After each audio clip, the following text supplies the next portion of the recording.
So there's a new John Landis film coming out, Burke and Hare, starring Andy Serkis and Simon Pegg, and I'm kind of looking forward to it because I kind of like John Landis. Now, whenever you mention John Landis to a film fan of my age, they automatically think of American Werewolf in London, the classic 1980s horror movie with that first ever transformation sequence on screen, or The Blues Brothers, which has now become an enduring cult classic despite opening to very, very mixed reviews. Or perhaps they think of Twilight Zone, the movie, the filming of which ended in tragedy, which all but ended John Landis' mainstream career. But since John Landis is in the news at the moment, I'd like to draw your attention to one of his films, which for me is his best work, but is constantly overlooked when people talk about the Landis canon. That is, of course, Into the Night. If you haven't seen it, the plot's fairly simple. Jeff Goldblum can't sleep. That's the crux of it. One day, having discovered that his wife is being unfaithful, Jeff Goldblum drives off into the night, and Michelle Pfeiffer drops, as if from nowhere, onto the bonnet of his car. She is, according to herself, one of the bad guys, and Goldblum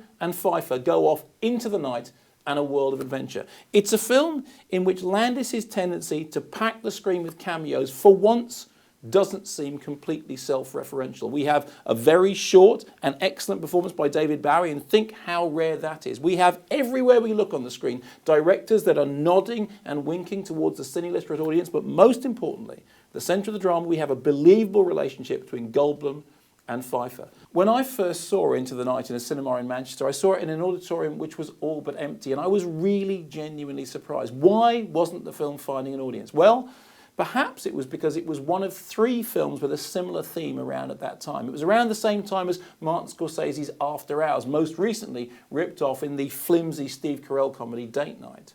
Or indeed Something Wild, the Jonathan Demme movie, which really put him on the map and made a star out of Ray Liotta.